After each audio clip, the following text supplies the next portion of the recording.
There's no other college football column like it. It's Matt Hayes' First and 10 on SportingNews.com. Hi, I'm Center Sports' Noah Kozlov. As I do every week, sit down with Matt to get his thoughts on what's going on across the world of college football. Matt, get on your soapbox. Expansion, winners and losers.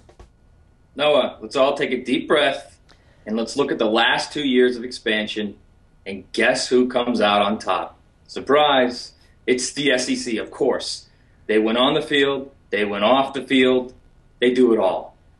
You look at the last couple years, Noah, and you look at what has happened and who has gone where and who said they're going here and who said they may go there. If this happens or that happens, this is what the SEC did. Okay, we're going to target a university. We want to expand our footprint. We're going to grow our television market. So we're going to go to Texas A&M. And look what happens. Lo and behold, they get Texas A&M. There's no, it may happen, it may not happen. Here's what happens. Maybe if this guy jumps, we'll jump. Maybe we'll take these two teams just instead, just to protect ourselves. It's just pretty simple. Here's what happens. And look who's stronger now. That's the way it works. You want to see how to run a conference, how to run a business, look to the SEC. All right, so with Texas A&M leaving the Big 12 and going to the SEC, let's stay in the Big 12 and talk about a Heisman sleeper. Could this be coming out of this conference? No, there's a quarterback in the Big 12 right now who has thrown 12 incompletions on the year. 12, Noah.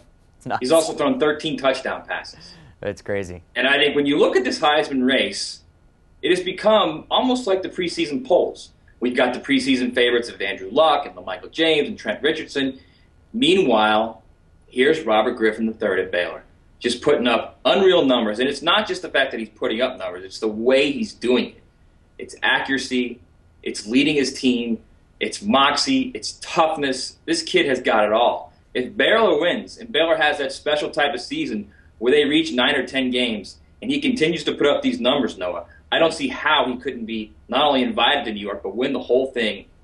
Imagine that, a kid from Baylor winning the Heisman Trophy. And he's got some stiff tests coming up, of course, in that Big 12 schedule. And finally, the saga, I guess, on the field, off the field at New Mexico is over with Mike Locksley, and it seems like it should have ended a long time ago. Well, actually, it should have ended probably. I mean, again, this is just me. I'm not an HR person, Noah, but when your coach grabs the throat of another employee, being an assistant coach, and threatens him in front of, I don't know, 9 other coaches, don't you at that point think, the guy's got aggression issues, he's now opening us up to a lawsuit, time to go, Mike. But they leave it alone. Also, prior to that, Noah, Mike Locksley was involved in an age discrimination issue with an employee at New Mexico, okay?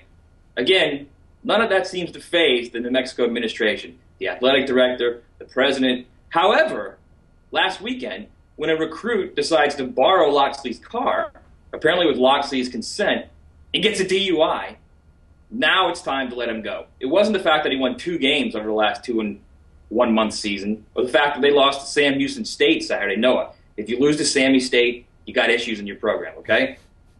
And now it becomes, oh, the recruit took his car and got a DUI, so now we got to let him go.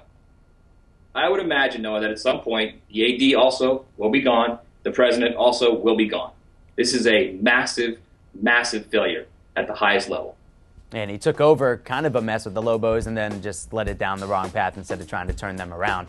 Matt Hayes, college football writer for Sporting News, our weekly First and 10 chat. Check out his column. It hits SportingNews.com every Tuesday at noon Eastern. Thanks for your time, Matt. Thanks, Noah.